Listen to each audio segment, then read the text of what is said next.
Hello there, it's time for another basic science lesson, and today we'll be looking at the topic elements, compound and mixtures 1. Now moving ahead, the objectives of this lesson is to help learners to describe matter and the classification of matter, state and describe the forms in which matter exists, state the examples of the various forms of matter, and distinguish between the various forms of matter. Now moving along, we'll be looking at matter and its classifications. Matter is anything that has mass and volume.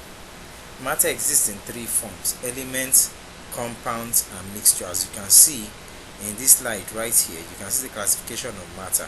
So we have matter which exists as solid, liquid or gaseous forms. Then we'll be looking at matter classified into pure substances and mixture.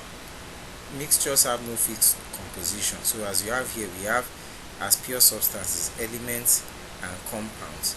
Then under mixtures we have the two types, homogeneous and heterogeneous mixtures. We'll look at this in details as we go along with the lesson. Now we'll be looking at the forms one after the other. So we are starting with elements. An element is a substance that is made up of one kind of atom. Examples are gold, iron, hydrogen, carbon, oxygen, silver, neon and so on. So you have some of the examples here. This is copper, which is an element. This is platinum, which is an element. We have the chlorine gas, a greenish yellow gas, which is an element. This time around is a gaseous element. Bromine, which is somehow purple in color, is liquid. So you have bromine is an element, and we have gold, which is also an element. Moving along, we'll be looking at another form in which matter exists, which is compounds. A compound is a substance which contains two or more elements chemically combined together in a chemical reaction.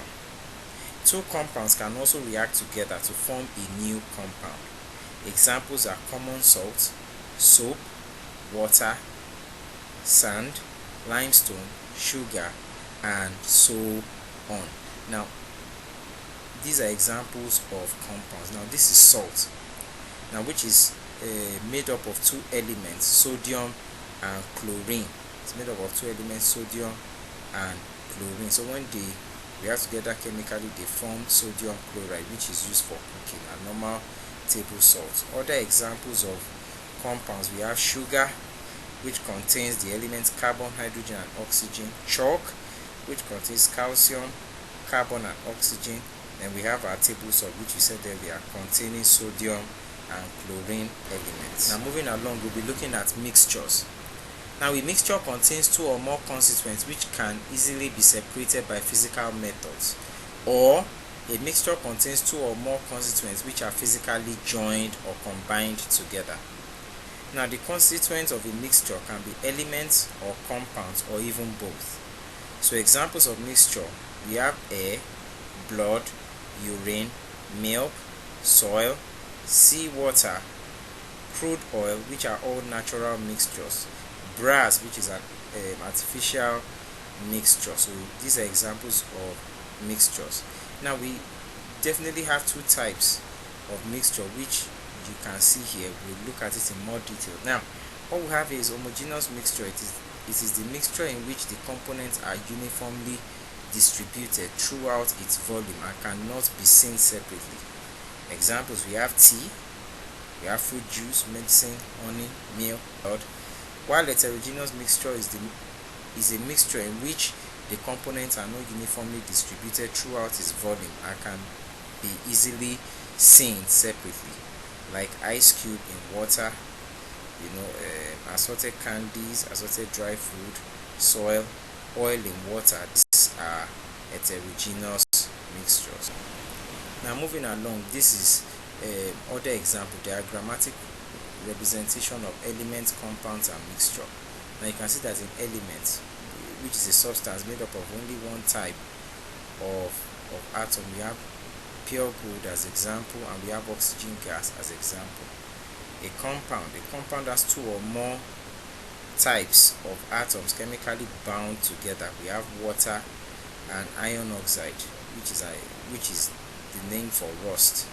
We have mixture, which is a substance made up of two or more elements or compounds not chemically combined together. We have air and sea water. So this is a diagrammatic representation of what we've done so far. Now moving along, we'll be exploring the differences between elements, compounds and mixture. As you can see, their definition is definitely different. An element is made up of identical atoms only, and it can be broken into two, and it cannot be broken into two or more simpler substances. A compound is made up of two or more different elements and can be broken down into elements by chemical means. A mixture is made up of two or more substances mixed in any proportion, and those substances retain their properties. Now, looking at existence, elements exist on their own. Compounds exist in compound form, and the component elements are present in definite proportion. While mixtures, components of a mixture are present in any proportion.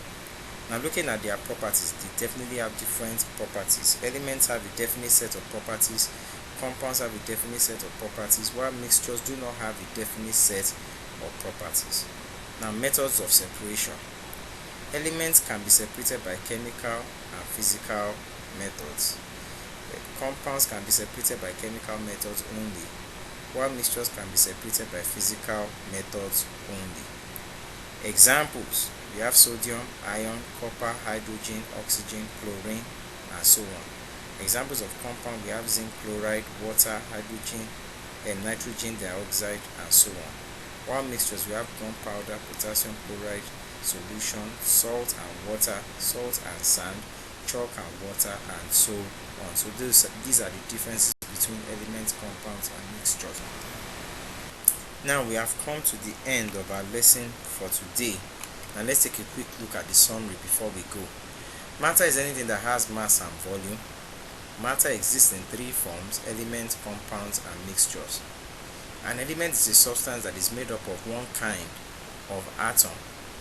A compound is a substance which contains two or more elements chemically combined together in a chemical reaction, while a mixture contains two or more constituents which can easily be separated by physical methods.